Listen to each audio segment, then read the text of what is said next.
Representative from our district, Carrie Warner, just popped in, and I just want to say how wonderful it is to have her here. It's so wonderful to see how supported the women's community is by our representatives. And Carrie, do you want to say a few words? Nice colors. Thank you. Thank you. Yes, when I first was elected, I always wear bright colors, and a constituent saw me at a pancake breakfast and said, "Oh, I'm so glad you wear bright colors in the chamber, because when I watch Assembly TV, I can spot you." I was like, "You watch Assembly TV? Okay, I didn't know there was such a thing." Anyway, I'm delighted to be here, and I was so happy when we wrapped up our business in the Capitol early today so that I could be here to join you. I've been excited to hear Amy's presentation and to learn more about Crystal Eastman. But thank you all so much for always carrying the banner of equality in our community, and I'm happy to always join with you and be supportive. And certainly as we go forward towards November, we are going to ask Alice whether we should pass the ERA, and she's going to say yes. So thank you all so much.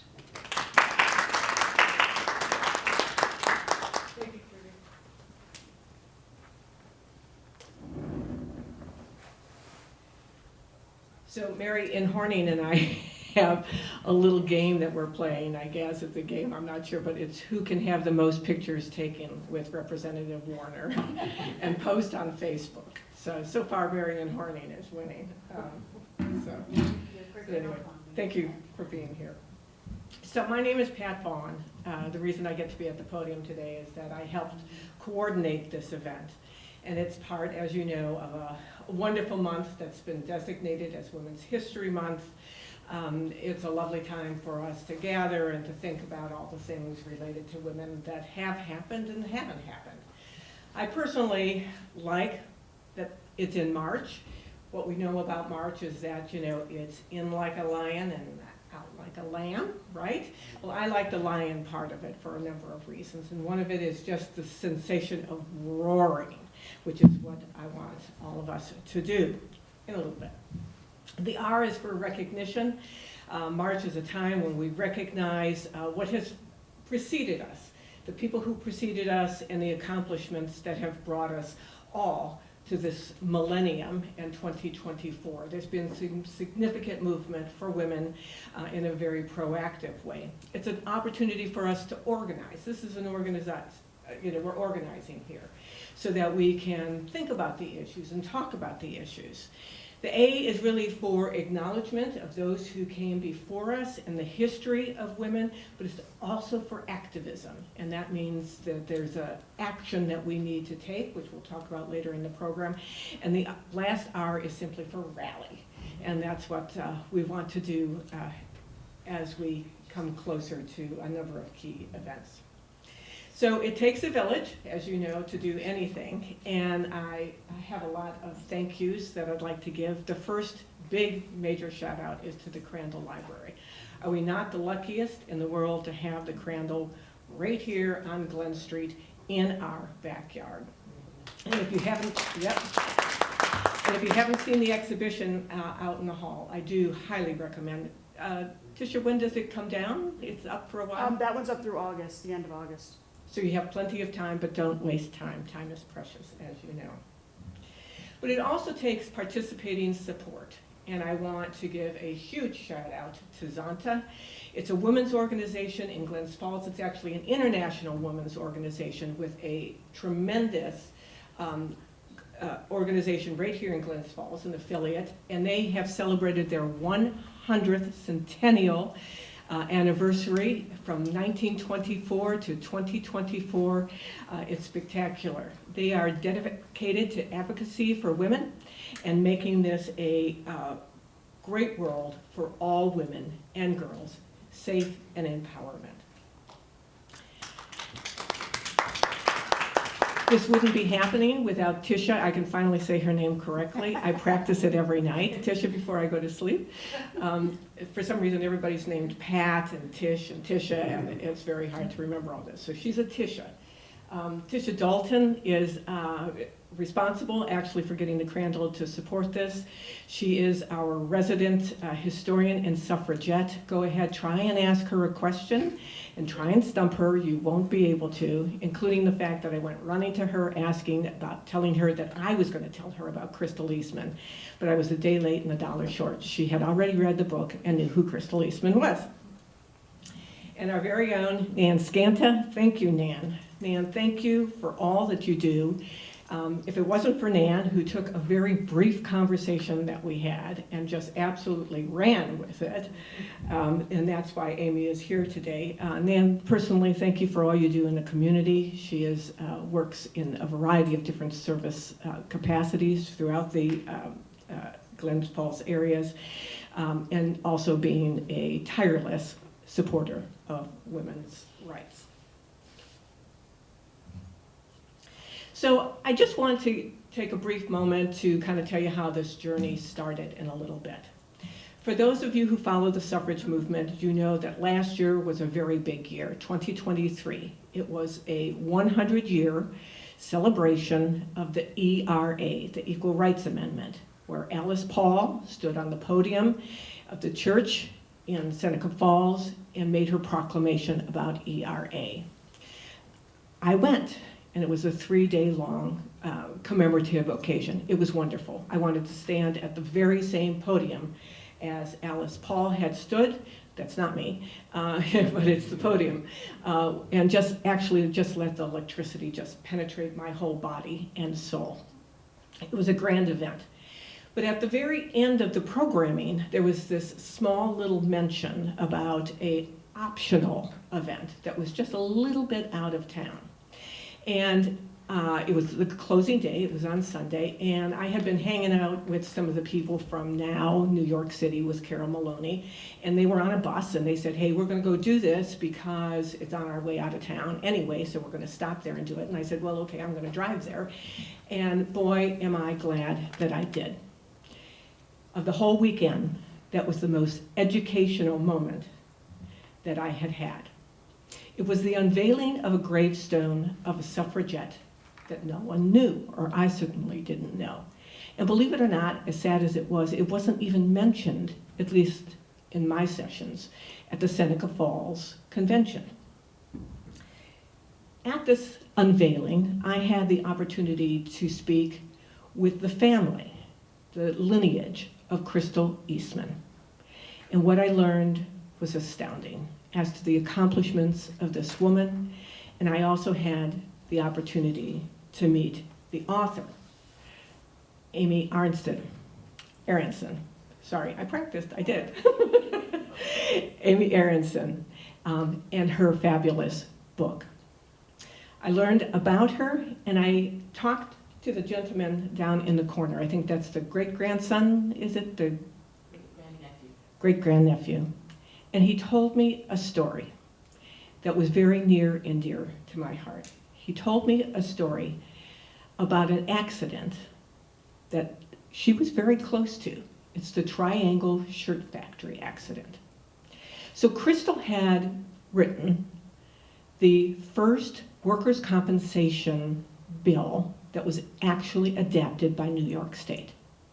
It was in the books. It was active. But it was decided, sadly enough, to be rescinded on the basis of being unconstitutional on what day? March 24th, 1911. I want you to remember March 24th, 1911, because it was one day before the Triangle Shirt Factory fire. Now that factory fire is well known for anyone who kind of studies, employment law, workplace issues, because it became the catalyst for a lot of change in the next, 50 to almost 100 years in workplace safety. That's where OSHA came from and the workers' comp that we have today. But it was rescinded one day before this fire, and this fire took the lives of 146 people, very tragically, and it is the biggest disaster in U.S. history, workplace history, up to our own 9/11. In that fire, it took the lives of 129 young women, women who were immigrants that had come to the United States, who had come to New York City for what their hope was a new life. But there was no new life. There was only sweatshops and tragedy ahead. So I'd like for just a second, maybe 30 seconds, for us to just close our eyes and think about the victims and send very positive vibes and even a thank you that their lives were not spared for nothing, but instead has been the catalyst for some quality change in workplace laws. Just 30 seconds.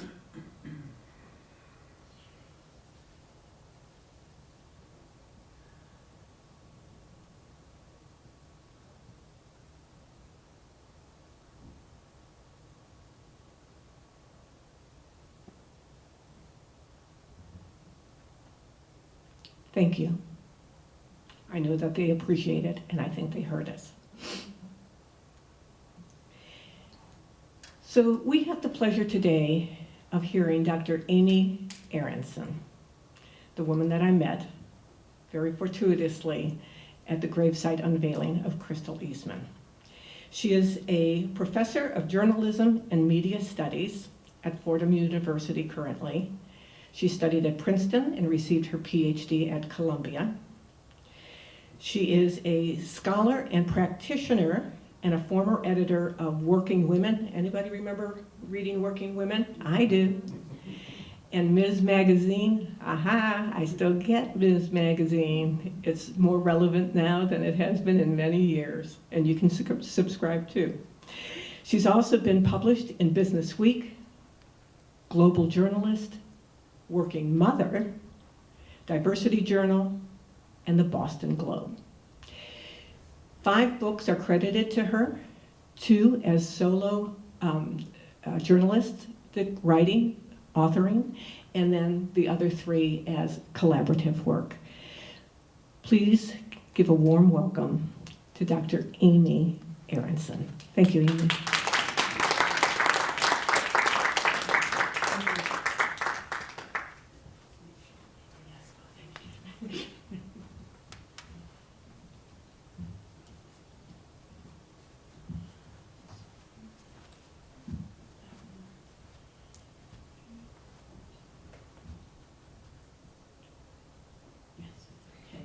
So much, Tisha. Whose glasses? Sorry. Here you are, not at all. Thank you. All right. So hello, everyone. I'm so delighted to be here and always thrilled. Can you hear me all right? Okay. Always thrilled to talk about Crystal Eastman, the revolutionary woman leader who you will not believe that you've never heard of. I'm going to talk for about 35 minutes or so, and then I hope we'll have time for lots of questions. I would love to tell you more about the impact that the Triangle Shirtwaist Factory fire had on Crystal herself. It was a turning point in her career and really pushed her onto her trajectory as a feminist and a more radical labor lawyer and other things. But for now, I want to give you kind of an overview of her life. A little bit about why I think she disappeared, why I think she has become so obscure in history, and then a little bit about her work around the ERA. Crystal was the co-author of the ERA, but she also had a really distinctive position about what equality meant for women. And so I'm going to talk a little bit about situating her in that milieu of the ERA activism, and then her particular and unusual role, her particular and unusual positions. Tonight, as some of you may know, is Gloria Steinem's 90th birthday. Yeah. So I thought what I'd do is start with a quote from her. Gloria blurbed my book, and she talked about Crystal as, quote, the best friend you didn't know you had. I first bumped into Crystal decades ago when I was doing research for my doctoral dissertation, and while I ended up writing about an era before her time, her voice just stuck with me. I never could forget her. She spoke to so many of my own questions, to a contemporary world that I inhabited, more so than I believe she inhabited a century prior. She seemed so contemporary, she seemed so real, she seemed so fierce in the ways that we think of today, that she seemed like a friend to me. Crystal Eastman was a friend to many women, and indeed to common people across the country and around the world. She was at the center of almost every major social justice movement of the 20th century. Labor, feminism, internationalism, free speech, peace. Yet, until now, she has been all but lost to history. Even somebody like Pat Vaughn had not heard of her before. When I started to work on her biography, I discovered that a century ago, she was one of the most conspicuous progressive reformers in the country. And she left a major institutional legacy behind. As Pat was talking about, she drafted the first serious workers' compensation law in the United States, right here in New York. She co-founded the National Woman's Party, right, with Alice Paul and Lucy Burns in 1913. She later launched the Women's Peace Party in 1914, which today some of you may have heard of, the Women's International League for Peace and Freedom. Oops, there we go. She co-published the Revolutionary Liberator magazine with her brother Max Eastman, the more famous of the Eastman siblings, even though arguably Max would not have had a career if it had not been for his big sister, Crystal Eastman. And she was the co-author, as we talked about, of the Equal Rights Amendment in 1923. And oh yeah, in the midst of all of this, she also masterminded the founding of the American Civil Liberties Union, which became the independent organization we know today in 1920. Now, as if all that is not enough, Crystal also advanced and lived in real time a far-reaching and very contemporary politics of private life. She was divorced in 1916 after learning of her husband's infidelity, but she refused alimony. She told newspapers at the time that no self-respecting feminist would accept alimony. It is a relic of the past. Marriage, she said, is a link, not a handcuff. A link, not a chain. After a second marriage and the birth of her 2 children, she led debates on feminism and family life that are still raging today in both the US and in Britain. Oops, sorry about that. Let me go back. Oops, pardon. Okay. Reproductive rights, paid parental leave, wages for wives, shared housekeeping and childcare, single motherhood by choice, and even the silenced longing of married mothers for substantive work outside the home, a yearning that anticipates Betty Friedan's famous problem that has no name, nearly a half-century before the breakthrough of the feminine mystique in 1963. In her time, Crystal Eastman had so much access and so much influence and was a feminist so vocal and so uncompromising that some in the press called her the most dangerous woman in America. And yet, she is remembered today by both scholars and the public, if at all, in a somewhat paradoxical way. She is remembered only as the most neglected feminist, the leader in United States history. So okay, what gives? Why has she become so obscure to us? And who was she really? What did she stand for? The answers to those questions, I think, are actually closely linked. So let's start right here at home. Oops. Literally, Crystal Eastman is a local, upstate New York girl. She grew up just southwest of here in Elmira, New York, in Chemung County. Her mother, the Reverend Annis Ford Eastman, served as pastor of the famous Park Church. Some of you may have heard of it. She preached alongside the abolitionist minister Thomas Beecher, brother of Harriet Beecher Stowe, whose picture is right outside in the exhibit. And she helped to lead a flock that included Mark Twain's family. Indeed, Annis Eastman wrote Twain's eulogy. Crystal spent her summers right nearby in Glenora on Lake Seneca in a beloved family cottage they named Cherith, after the brook where God sent Elijah to learn the value of the hidden life. She went to Vassar College, that's her right on the right side edge there, right here in Poughkeepsie. She graduated in 1903, just 1 year after her close friend, Lucy Burns, whose name, of course, you know, is the kind of the co-captain of the suffrage movement with Alice Paul. My book research also, as Pat mentioned, also uncovered a 95-year-old mystery of Crystal's final resting place, which was unknown even to her grandchildren. It turns out that's not far from here either, at the Woodlawn Cemetery in Canandaigua.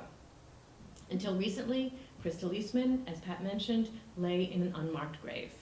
I will talk a little bit about that at the very end of my talk. So the mystery and anonymity of Crystal's final resting place is, for me, something of a metaphor for her life story. How on earth did this happen? How did a woman like this disappear from public memory? Well, after doing the research and studying her and thinking about her for many years, I think it has to do with more than just the way that patriarchy always erases women, particularly outspoken women like Crystal. That was part of it, there's no question about it. But I also believe that overall, it was actually the very scope of Crystal's career that made her less, not more, memorable to us. I think it was her centrality in multiple social movements and organizations at the same time, what today we call intersectionality.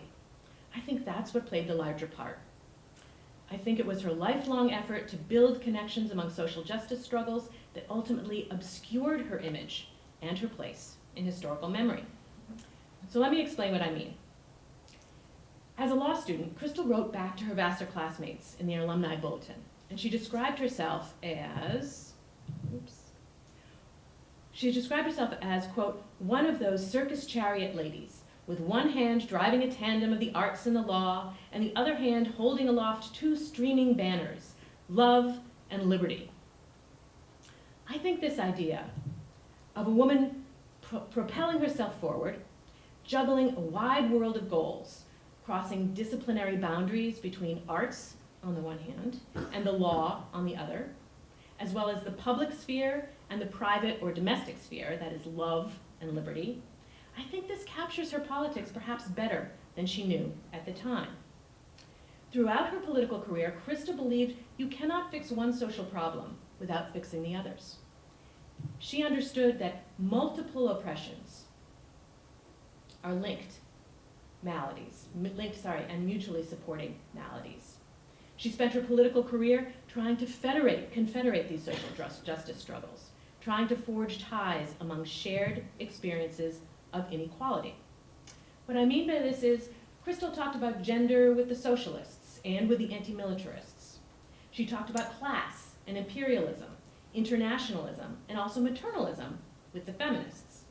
She tried to steer under the banners of multiple movements all at once, reaching to link organizational agendas and collective actions all under one huge emancipatory rubric. In this, she was politically unusual. She was definitely ahead of her time.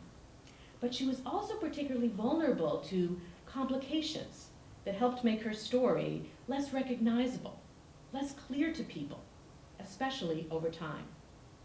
After all, the world kept asking her to choose one single issue campaign, one struggle to create a better world, one identity, laborite, suffragist, pacifist, or revolutionary, militant, or mother. Her colleagues kept asking, are you with us or with somebody else? Are you with us or not? Here's an example from the feminist movement.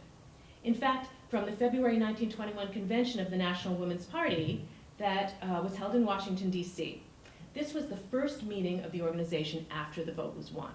This was the meeting when the group decided to turn from suffrage toward a broader feminism from which the ERA was born. At that convention, Crystal presented an array of proposals that highlighted intersectional dimensions within the women's struggle. She pressed for feminist consideration of class and labor legislation, race and the future for Black women, sexuality and reproduction, particularly birth control. From the floor, she further called for a feminist resolution on disarmament, quote, to give expression to the overwhelming pacifist sentiment at the convention, end quote. Also, she proposed a separate, quote, resolution of protest against the disenfranchisement of Negro women, since she found her feminist colleagues, quote, almost unanimous in their indignation on that subject. By contrast, Alice Paul, the feminist leader who is remembered today as the peerless suffrage champion and most of the time as the sole author of the Equal Rights Amendment, she saw these intersectional connections as distractions from their main goals. She pressed for another targeted women's campaign, just like the singular push for the vote had been. Crystal always asserted that no single movement with which she was involved, not suffragism, not pacifism, not socialism, could emancipate women all by itself. In her most famous article, called Now We Can Begin, she explained, quote, the whole of women's slavery is not summed up in the profit system, nor is her complete emancipation assured by the downfall of capitalism. All feminists are familiar with the revolutionary leader who can't see the women's movement. My wife is all right, he says, and his wife, one usually finds, is raising his children in a Bronx flat or a dreary suburb, to which he returns occasionally for food and sleep when all possible excitement and stimulus have been wrung from the fight. If we should graduate into communism tomorrow, she concluded, this man's attitude to his wife would not be changed. That article was published in December 1920. At the convention just 2 months later, Crystal argued, nobody that has a thread of modern feminism will care a rap for the National Women's Party if it adopts an elite and narrow platform. What we need is a program that works not just for women judges and women lawyers alone. It is the great masses of different women in this country who are still in slavery that we must rouse, she said. When a vote was quickly called for, Crystal's minority resolutions lost, decisively, 2-1. The papers remembered the success story, screaming, Miss Paul wins triumph. Years later, Alice Paul recalled the incident in an oral history she gave in 1975. Looking back, she remembered Crystal's intersectional ideas as alien or foreign, as very far afield. And she recalled her longtime colleague, shown here right in the middle of the group, as a leftist, not a feminist. Despite the currency of similar ideas circulating in the women's movement in Europe and the United States at the time, Paul recalled Eastman, quote, embracing everything Russia was doing and taking in all kinds of things that we didn't expect to take in at all, end quote. In Paul's memory, Crystal had become an outsider, definitely not part of the we. This, despite Crystal's history with the women's movement across American, British, and international arenas that was, in its totality, as ample as Paul's own. Nevertheless, Paul's recollection consigned Eastman to marginal, indeed to negligible status in the movement. She casually tossed off Crystal's resolution, saying, we didn't give a second thought to it. So, for all the ways Crystal's intersectional allegiances aimed to unite people, in practices, I found they helped to make her an iconoclast or a gadfly within virtually every social movement she knew. The competing demands of her vision within a world of practical politics and organizational dynamics positioned her more precariously than many of her colleagues. Indeed, Crystal's intersectional positions often left her stranded, as if she tried to build a bridge from the middle of the water rather than solidly anchored on one side or another. That kind of uncertain positioning unmoored her institutional standing, and did so time and time again. Across her career, her intersectional vision roiled consensus and opened quandaries over priorities, policies, tactics, even among her allies. She seemed to challenge the very process of self-definition and solidarity, very hard won for these groups, from within. So that's my read. I think the very strength and clarity of Crystal's intersectional goals worked to unsettle her position within the array of social change organizations that she saw as her collective political home. As she reached to connect multiple movement ideas and agendas, she surged by turns as a dynamic champion and a challenging voice. This complicated the political certainty and centrality and interpersonal alliances from which historical recognition is built. The tandem she was driving at the dawn of her career ultimately came apart beneath her feet. She fell through the essential building blocks of historical memory. So I think a similar kind of dynamic also unsettled Crystal's relationship to the ERA. That is, her co-authorship also disappeared. She actively campaigned for all the standard planks of the amendment, and she was an attack dog for the ERA. She pushed for political and electoral power and for economic freedom to work outside the home. But she added a third leg to the stool. She insisted on a kind of intersectional perspective that bridged both public and private life. In essence, she pressed to what I call make room for motherhood in the vision of women's equality after the vote was won. So let's go back to that same 1921 convention of the National Women's Party. In the lead up to it, the executive committee assembled to discuss whether the organization, the world's first women's political party, should continue to operate. After the ballot, what, if anything, was next? Now, the 1920s, oh sorry, I'm one behind. Forgive me. Now, the 1920s was a difficult decade for women's political organizing. Many suffrage leaders had retired, and younger women were growing more inclined toward personal fulfillment and sexual freedom as the route to liberation. As a generation, they were less disposed to the kind of mass public organizing they associated with their mothers and their grandmothers.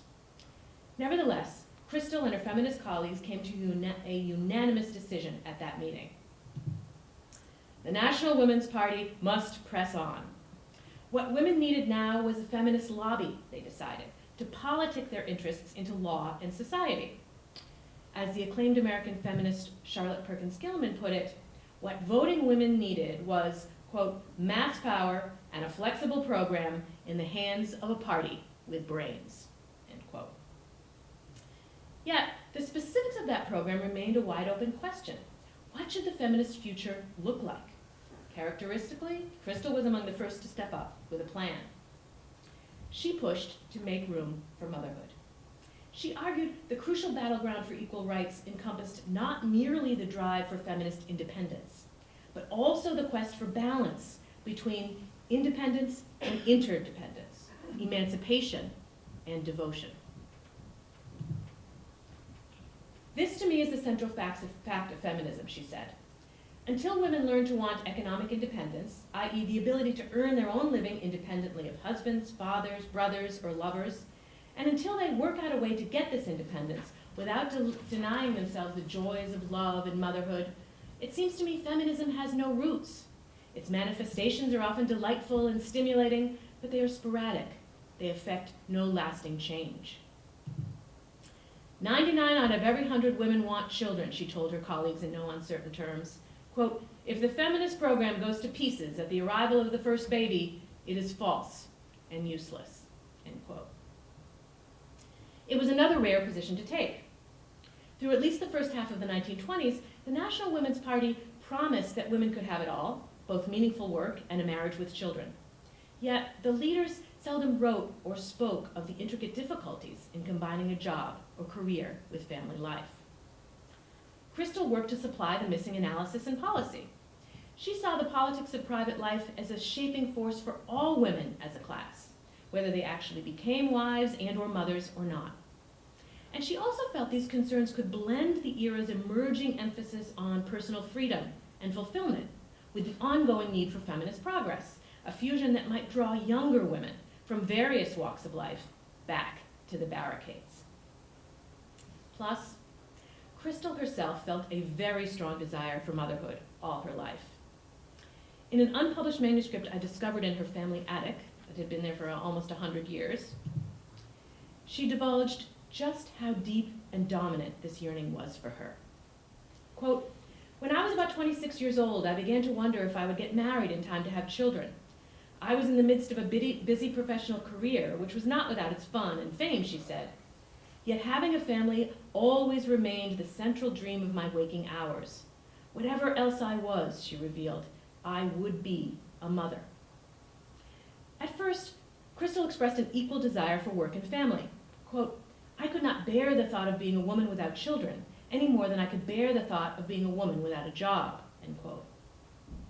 But then, in the article, she recalibrated the work-family equation. "That is hardly a fair setting forth of the state of my mind," she confessed. "I wanted children more than anything else life could bring, more than love or fame or fortune, and more than all together." That drive to make room for motherhood shows up everywhere in Crystal's politics through the 20s. That is, through the rest of her life. She passed away at a very young age in 1928. Take birth control. Crystal made her most extensive case in 1918 in an article published in Margaret Sanger's Birth Control Review. At the time, so-called chastity laws had made it a federal offense to disseminate contraceptive information through the mail or across state lines. In her article, Crystal criticized her colleagues' tendency to overlook the salience of motherhood in political agendas as well as women's lives. Quote, "The desire for children seemed so obvious to me," she wrote, "that I was astonished the other day to come upon a group of distinguished feminists who discussed for an hour what could be done with the woman's vote in New York State and did not once mention birth control." Crystal then raised the unheard of connection between pregnancy and women's sexual desire, a highly unorthodox dimension that was rarely articulated by other advocates of birth control. "Feminists are not nuns. That first must be established," she flatly stated. We want to love and be loved, but we want our love to be joyous and free, not clouded with ignorance and fear." At the same time, she also accentuated women's desire for motherhood and deep devotion to it. Quote, "We want our children to be deliberately, eagerly called into being when we are at our best, not crowded upon us in times of poverty or weakness." By positioning birth control in the service of both radical female heterosexual desire and traditional dedicated mothering, she reached toward opposite ends of the spectrum of women's sexual politics at the time. She bridged boundaries. As a result, she opened up a space to reconfigure standard arguments. In contrast to most of her colleagues, she advocated contraception not strictly for pregnancy prevention, but instead for family planning. Crystal emphasized that any woman who wanted a career already faced enormous obstacles in direct sexism and gender discrimination in the workplace. But once a working woman became a working mother, Crystal contended she would be disadvantaged by an added burden. A man, even a father with children at home, could function as an unencumbered individual on his job. A working mother, on the other hand, would wear both hats in both spheres of her life. Working mothers, quote, "must make up their minds to be sort of supermen," she said, "if they are to manage all that family life seems inexorably to demand of the mother." In a clear nudge to her colleagues, she highlighted contraception as essential for making the whole feminist ambition for work outside the home realistic at all. Quote, "If we add to their handicap complete uncertainty as to when children may come, how often they come, or how many there shall be, the venture becomes impossible." A related example is Crystal's unwavering support for what was then called motherhood endowment. This was essentially European-style paid family leave that is paid for by the state. Distinctively, Crystal promoted this policy not merely to free women from discrimination, but also to free women to embrace motherhood at will in their lives. As a result, she continued to champion motherhood endowment even as it gained popularity among more traditional women through the 1920s, including some who argued the workplace was an unsuitable environment for mothers at all. In the US, for example, Julia Lathrop, head of the US Children's Bureau, supported payments by the state to help mothers escape the necessity of work outside the home. Many mainstream American women's groups, such as the Women's Christian Temperance Union, National Congress of Mothers, General Federation of Women's Clubs, as well as best-selling women's magazines of the day, all threw their considerable clout behind maternity endowment using the language of age-old patriarchy. They portrayed the policy as a means of sustaining motherhood as a distinctive calling and a full-time job. So even as Crystal's colleagues turned against motherhood endowment, fearing it could encourage women to abandon the whole feminist struggle, she maintained a feminist future must enable women to freely devise their own life equations and plans. Crystal called the endowment of mother, as well as birth control, borderline issues, arguing that no fully equality-minded feminist of the day could deny their importance to what the ERA set out to achieve for women. Ultimately, her great demand for post-suffrage feminism was the right of every woman to live life fully on her own terms, whatever she felt those terms to be. In her own life as a working mother, she experimented with feminist family arrangements and then wrote about them. Her best-known article is Marriage Under Two Roofs, published in 1923. At the time, both of Crystal's children lived with her and her husband, Walter Fuller, an English pacifist and editor of the BBC's Radio Times. He rented a room from mutual friends and lived nearby to the family. In the article, Crystal advocated this domestic arrangement as a feasible response to a number of key considerations in marriage and family life. She touted the autonomy it gave to both partners and the revival of sexual spontaneity and romance within married life. However, whatever the arrangement did to relieve pressures within the marriage, it was less serviceable when it came to shared childcare and the distribution of domestic and emotional labor in the household. Since the family lived under Crystal's roof, in most respects, she functioned as a single parent. It was not easy. Quote, "This job of mine and looking after home and children week and weekend and trying not to go back in health but to keep going forward a little stretches me, brain and body, to the limit," she confessed in 1925, "and it is a job in which everything depends on me." It was Crystal's grappling with real-world experiments in feminism and family life that gave rise to all 4 of her unpublished manuscripts. I'll briefly highlight just one, rather revealing example before closing. In Our Wives, Partners, or Dependents, Crystal examined an unorthodox idea for the egalitarian sharing of both wage and family labor. Unusually, and perhaps fatally for its publication prospects at the time, Crystal wrote from the perspective of the traditional homemaker, a woman who may not have considered herself a feminist at all. She started the article with a hypothetical. Quote, "Suppose you gave up a good job to get married," she began. "For a year, we'll say. You put in about 8 hours a day, cooking, cleaning, washing, sewing, marketing, trying with all your patience and strength to make his $30 a week salary go as far as possible despite high prices. And as a result of your efforts, and your husband's, there was $150 in the bank at the end of 12 months. Would you be surprised to learn that the money belonged entirely to your husband? Both legally and culturally," she explained, "all the money is considered his because, quote, he earned it." And here was an equality problem the vote could not fix. Quote, "Suffrage has made no difference in this situation," she noted. "A married woman can cast her vote, but if her husband is mean enough, he can make her beg for the nickel to pay for her car fare to the polls." So, Crystal offered a novel new paradigm. Just as much later feminists would do, she redefined a single breadwinner's salary as a mutually produced resource that should be shared equally. The result was, essentially, wages for wives. Quote, "The homekeeping, child-rearing wife deserves a working partner's claim on the family income that her household labor helped make possible. Whatever surplus there is, at any time, over and above the cost of maintaining the home, belongs equally to both of you," she said. Her proposal valued the otherwise invisible labor of homemaking, legitimizing traditional women's work, and actually elevating it to a status commensurate with wage work in the economic marketplace. As she did with her ongoing support for Motherhood Endowment, Crystal did not require that all women make the choice of egalitarian marriage and work-family balance that she wanted with every fiber of her being in her own life. With Wages for Wives, she accepted the patriarchal division of labor, but still offered a route to women's economic equality with men. What she did not do was what the rest of the movement did at this time, which was to insist that the only way to achieve equality was for women to work outside the home. To Crystal, the ERA should give every woman the power to make her own choices and to live by them.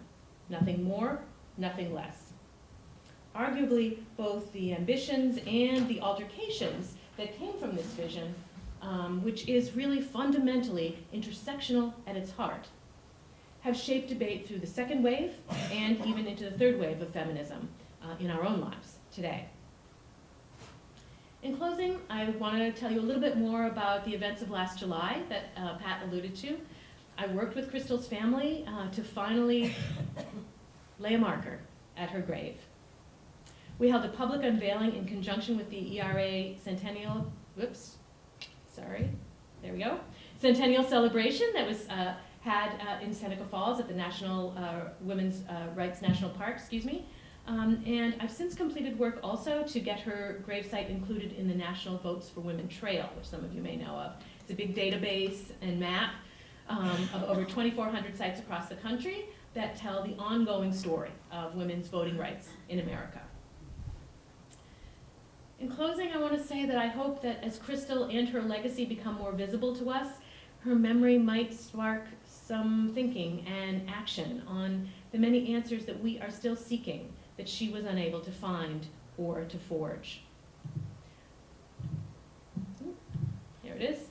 More than a century after her death, progress has eroded on virtually every issue she cared about. Gender equality and human rights, nationalism and globalization, political censorship and media control, worker benefits and family balance, and the monumental questions of war, sovereignty, force, and freedom. Given these timely dimensions, I feel Crystal's efforts and experiences endow a critical bequest to us. To both the promise and the perils of her intersectional thinking, today we are her heirs. The question she would ask of us is this: what mandate will we make of it? How will we recognize what connects us in our greatest hopes and press forward visibly, vocally, and together from here? Thank you.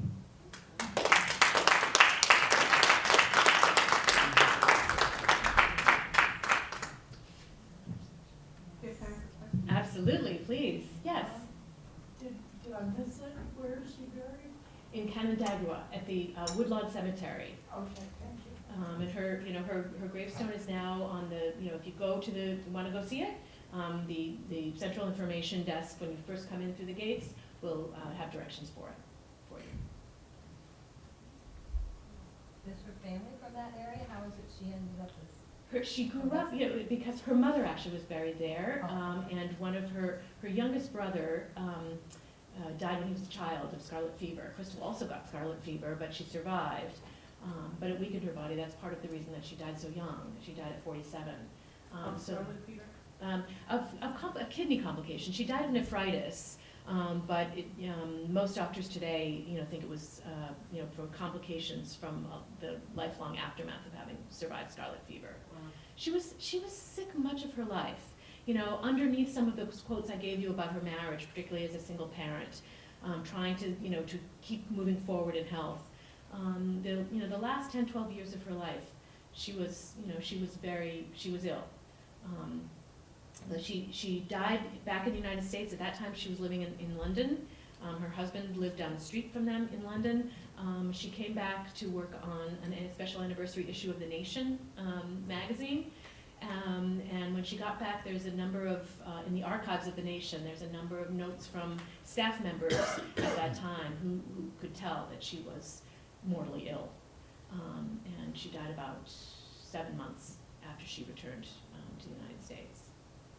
Yes? Did she maintain separate residence in England the whole time? Yes. Yes, she did. That was, her husband had gone ahead of her back to England. He was English, and it was partly to try to earn some money to support the family. He was struggling in the United States. They both were, partly because of their, radical pasts. But he, in particular, had been, a bit of a dilettante, done lots of interesting, things, but didn't really have a line. And as important as that is for a woman, a working woman, it was particularly important for a man, to support a family that way. So he went back to London to try to earn a living there, where he knew people, where he was from, but also the marriage was struggling with the demands of egalitarianism that she brought to it, and her, particularly her drive to find ways for them to have some autonomy in the marriage, and take the compulsion out of it. They both at different times, there was a biography also of Walter Fuller, in which he talked a lot about the compulsion of marriage. and how that's a problem for people, how it, takes the fun out of it, it takes the life out of it, it takes the desire out of it, or it can. And so when that, that issue was integrated into the larger kind of feminist demands and feminist paradigm that was so important to Crystal, it really became a kind of an overwhelming need to try to address that question. And so they split apart, but then came back together in order to, kind of share better the rearing of their children. And Marriage Under Two Roofs was a result, and they stayed with that, throughout their time in That's a great England. idea, I know. Yeah, it's a contemporary idea, right? So many of her ideas feel contemporary, don't they? Actually, almost all of them sounded contemporary. Yeah. Like, who was thinking of that intersectionality? It was clearly not the feminists, the suffragettes, like they were singularly focused. Yes. And on white women. Yes. Yes. Not all women. Right, and white women also contained a certain amount of elite white women. There was a lot of debate about how to include working class women, and certainly there was more representation of working class interests than there was of black women's interests in the suffrage movement. But when Crystal talks about we need something that doesn't just speak to women lawyers and women judges alone, she knows from whence she speaks. There was also that struggle to broaden the base of the movement and to really think about all women in their collective needs. So you spoke about her anonymity, Yes. and I'm curious, was that a combination of a little bit of a rejection from the suffrage movement, plus a patriarchal, I don't want to say that it was a combination of what was going on, but why was she not? I think it's a combination of things. I do think that, in each movement, and certainly the suffrage movement, was kind of her was her mainstay, was her wellspring. Feminism was her wellspring in many ways. There were a lot of times where, her colleagues questioned, are you with us or not, right? Are you one of us or not? This is an all-in, all-hands-on-deck situation. And, there was a sense that, she had divided loyalties, in a sense, right? That she didn't declare herself solely as, a member of the suffrage movement and the suffrage movement alone. And she took actions as well as positions that, tried to bridge other movements and, that forced other choices and other questions upon the movement than the ones that most of her colleagues wanted or were ready to answer. And so it was that, that the kind of interpersonal networks that were somewhat violated by her multiple positions, and also the kind of structure of where she put her time and how she straddled different organizations and different movements, pretty much throughout her life. She co-authored the ERA. Yes, she came back to suffrage after, effectively, she was very involved in the peace movement, the international peace movement, through World War I, and through the Russian Revolution. And she actually went to communist Hungary. That's another thing no one has ever heard of. Many among us have heard of John Reed, who wrote 10 Days That Shook the World. Right, he went, he went to observe the Bolsheviks, to observe the Russian Revolution, and wrote about it. And his book became very famous, very popular, is reprinted all the time. It was published in 1919. In 1919, Crystal Eastman, by herself, unaccompanied, went to communist Hungary, which had a brief moment of revolutionary fervor, and reported back, did a series on communist Hungary for the Liberator magazine that she and her brother Max co-published. That is, of course, completely lost. In those articles, she kind of identifies with the question of revolution and what she sees there as an intersectionalist, that is to say, as a feminist, as a pacifist, and also as a leftist. And what she comes up with is a kind of conundrum that she couldn't work her way out of. She calls herself a pacifist revolutionary. And she writes about the fact that, there's no point in having any illusions about revolution. It begins in starvation, she says, and its first business is war. And because of that, she couldn't make the same kind of peace. She couldn't celebrate the revolution in the way that her colleagues did, who identified only with this is the triumph of workers, right? So that quandary, that conundrum, she couldn't find her way out of it. And she left the peace movement after that. She came back to the United States. She did a little more work for internationalism, but that was the end of the road for her. She reached a roadblock, a dead end. And so she returned to the women's movement. That was in 1919. She returns to the women's movement in 1920, just as ratification is happening. She writes, "Now we can begin" in December of 1920, and is kind of back in the women's movement. Before the ERA, the women's movement not only is trying to pass kind of state-level laws to address ultimately the big picture that the ERA tried to address in one fell swoop, but also takes an internationalist turn and tries to become an international movement and ally, particularly with British organizations, other European feminist organizations. And so Crystal gets back in, she's living in London, and gets back in centrally in that drive, that internationalist drive. And that kind of keeps her back in the movement. She's writing for the National Women's Party. She's writing as a feminist, as a kind of full-time job with her 2 children. And she remains in the feminist movement really for the rest of her life, and that's her primary association. Yes? What you just talked about, the conundrum that she faced finally as a pacifist, is very interesting. Yeah. That it brought her to the point where she actually left the pacifist movement is a very strong statement. Yeah. About her own personal integrity. But that's, I got here late, but the part that I caught was the wages for women part. Yes. And it was an interesting way that she saw getting around that, rather than actually demanding like an hourly wage for what a woman does in the home. Yeah. We'll solve the problem by saying that there should be an equal distribution of any funds that are left over. Right. Did that lay the groundwork for, I forget what they're called, but the divorce laws in some states, that equal property laws? That's a great question. It sounds like it, but I don't know.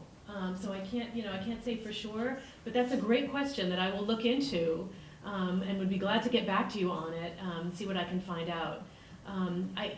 All I do know for sure is that, no other feminists, no other women's organizations were writing about that or thinking about that at that time. Really, her colleagues in the National Women's Party were very, very focused on work outside the home and political representation in the public. They were very concerned with the public sphere. And they were the only ones writing about women and feminism at all, right? And so the domestic sphere, home life, the situation of married women and mothers and so on, just was not discussed as part of the agenda. And she was really one of the only ones who did so. I'll come back around. Yes, and then yes. First of all, I found your talk really fascinating, so good. thank you very much. Sure. I'm interested in your description of her as an intersectionalist. Mm-hmm. And if you look at the issues that we are facing in the United States and worldwide, we're still very narrowly organizationally focused. Do you see that intersectionalism could play a positive role in the political world or in the world of social justice today? I do.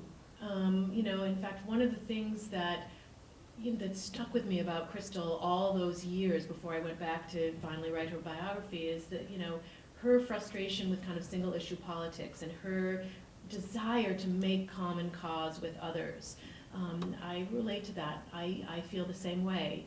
Not only in terms of, the sort of organizational experience of more ideas and of what it means to be in solidarity, but also the collective power that comes from more people working together towards the same sets of goals. You know, the smallest changes, I don't have to tell anyone in this room, the smallest changes take an enormous amount of collective effort, often over, you know, many years. We need everybody together, right? We need all hands on deck to make changes in the kinds of issues that need us, that need changing, that need reform. And so, you know, the splintering not only, you know, weakens our, you know, our collective strength and our ability to do that, but sometimes leads to competition or infighting or, you know, the kinds of, you know, division among friends, right? Among people who have so much more in common than they do, you know, in their differences. And, you know, sometimes those division, it seems to me, and I think Crystal would have thought, you know, blind us to the fact that, you know, we have these mortal enemies beyond, right, outside who are working against us. And so, you know, but we end up fighting with our imperfect friends, you know, because they don't have exactly the same position or see exactly the same, you know, take exactly the same approach that one organization may take or another organization may take. She, you know, she would have argued and did argue for pooling our resources, listening to each other, finding ways to accommodate our differences, to accommodate internal dissents, to come up with creative collective solutions that have the collective power to fight, you know, the forces that oppose freedom and oppose equality. Her children, did they marry? Did you find anything out about the family history? Yes, she had 2 children, a son and a daughter, Jeffrey and Annis, who she named after her mother, and they each had 3 children. There are 4 surviving grandchildren, and 2 of the grandchildren also have children. So they're multi-generational Eastmans, Eastman Fullers, still with us.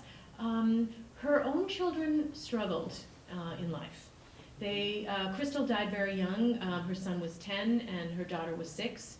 And their father died, Walter Fuller died 8 months before Crystal did. Just dropped dead of cerebral hemorrhage, literally in the street on his way home from the BBC. Horrible, tragic, just, you know, unexpected. And she was so broke at the time, and with the 2 kids back in the United States, she couldn't even attend the funeral. And so, you know, her children became orphaned at a very young age. And Crystal, on her deathbed, Max Eastman stayed with Crystal, you know, to the end. I also uncovered in the family attic some notes that he took by her deathbed and included some of his comments that he had not published.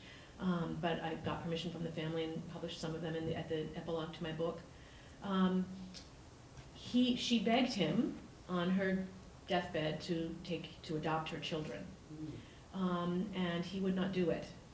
I interviewed his 3rd wife, his widow, a couple of times, and she said, you know, he couldn't do it. He was not a baby guy, she said, and he just was not. He didn't want to be a father. He neglected his own son, who he never really had a relationship with. He had one son, Daniel, with Ida Raw, the rather well-known suffragist. So her children were homeless for a while. Walter's family in Britain wanted to adopt them, but they were not very well off either, and the children would have to be separated, would have had to have lived with 2 different relatives in order for anyone to be able to afford to take them in. Max would not allow that. So ultimately, her children were adopted by a wealthy financier, basically, of the Women's Peace Party, a woman named Agnes Brown Leach. And the children grew up, you know, in the lap of luxury. They grew up on Park Avenue. They went to fancy private prep schools. Her son went to Harvard. Her daughter went to Barnard. You know, they lived a privileged life. But her grandchildren told me in interviews that they were both, you know, they both felt very abandoned, and they were both troubled. Her daughter became an alcoholic.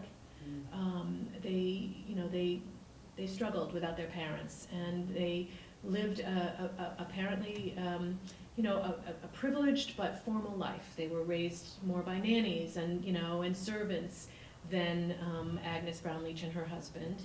And so they had a hard time. And so the grandchildren,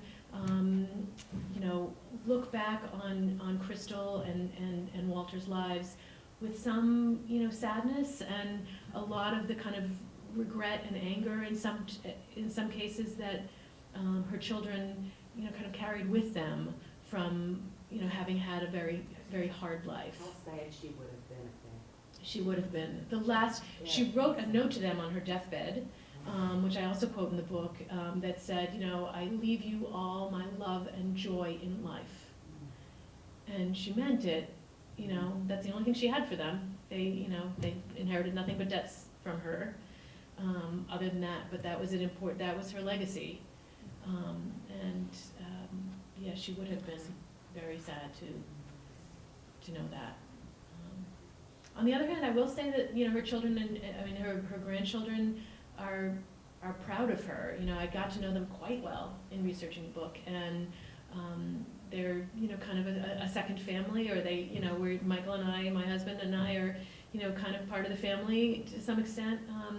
And as we were talking about her legacy, they learned a lot, as I interviewed them and talked with them, and they were so proud to be putting the marker in and participating in Seneca Falls. And so I think the next generation, right, the grandchildren's generation, really were able to re-embrace the legacy and, help to kind of restore the love and joy in life that she wanted for her children. And it gave them closure in a way.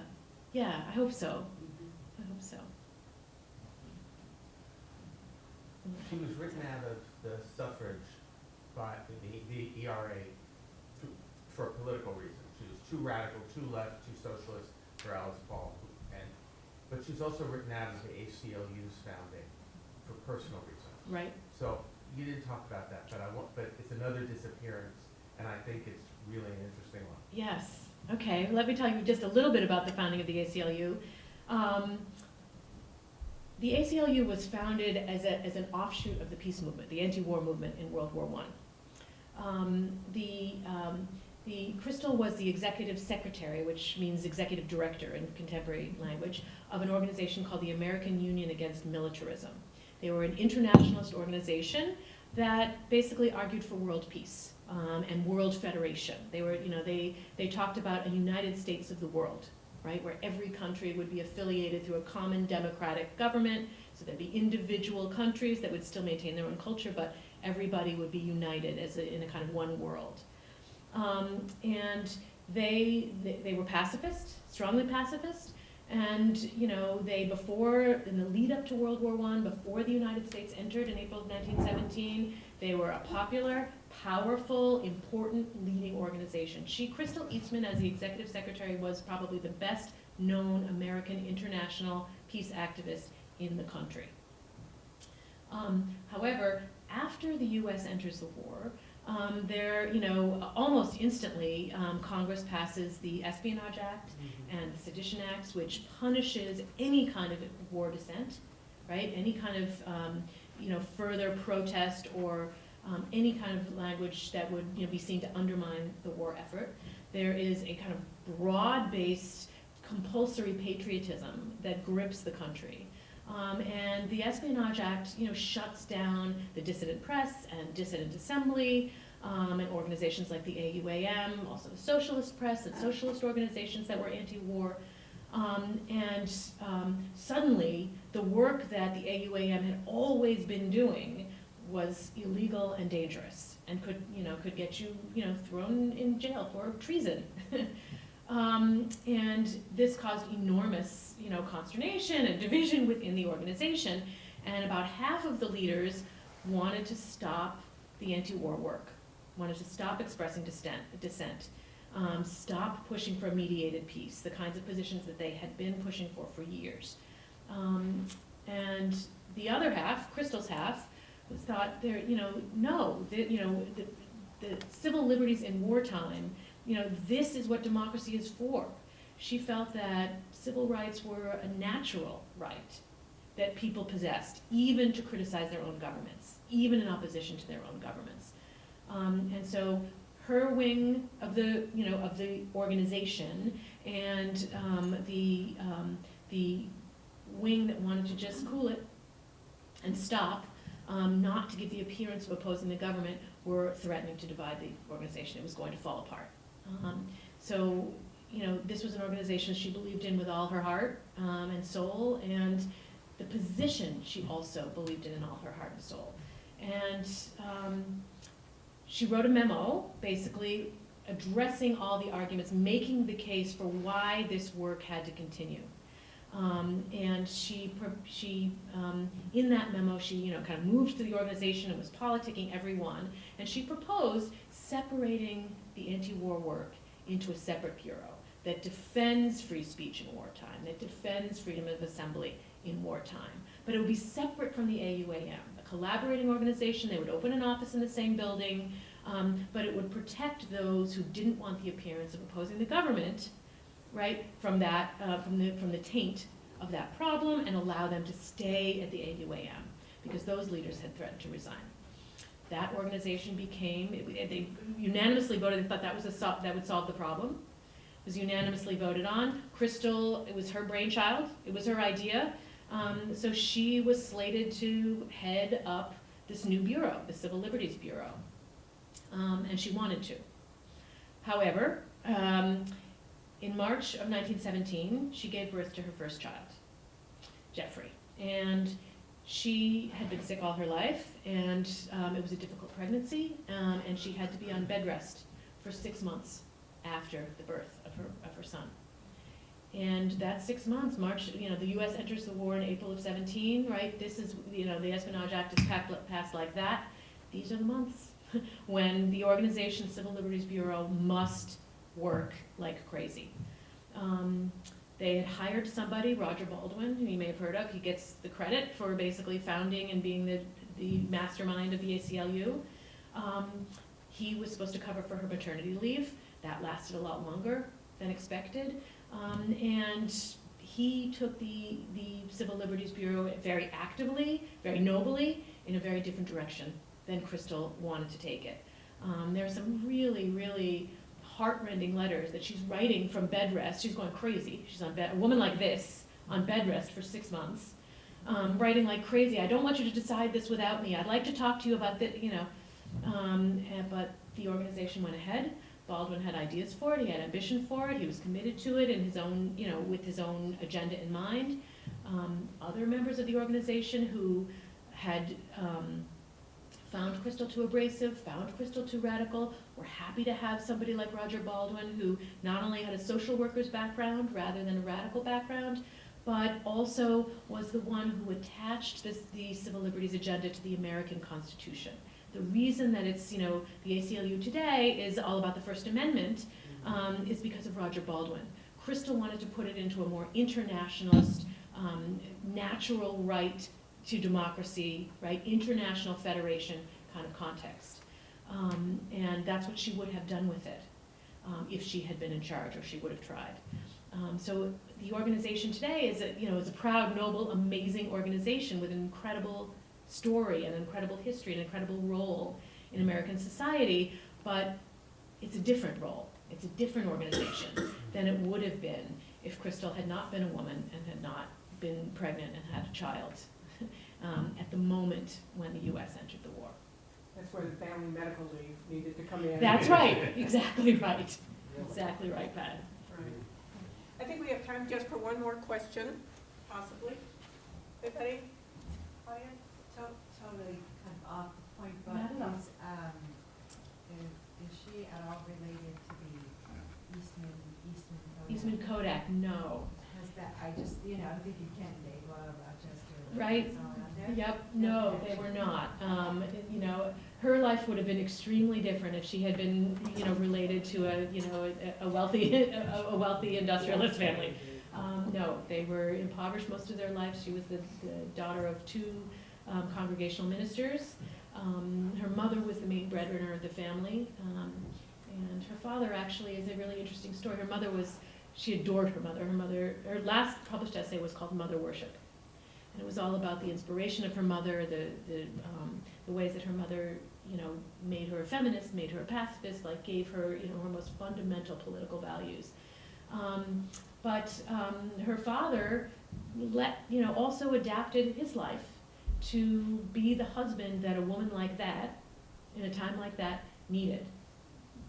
He ran a grocery store, small grocery store, even though he had formerly been a reverend and a pastor in his own community. He, saw his own former parishioners at the grocery store, on a daily basis in order to provide food for the family, to provide a, kind of a steadier income, and to be able to be basically home with the children when they're, when Annis, was working and was, it was quite an itinerant kind of life. She lectured around a lot, not only as a pastor, but also as a feminist and a suffragist.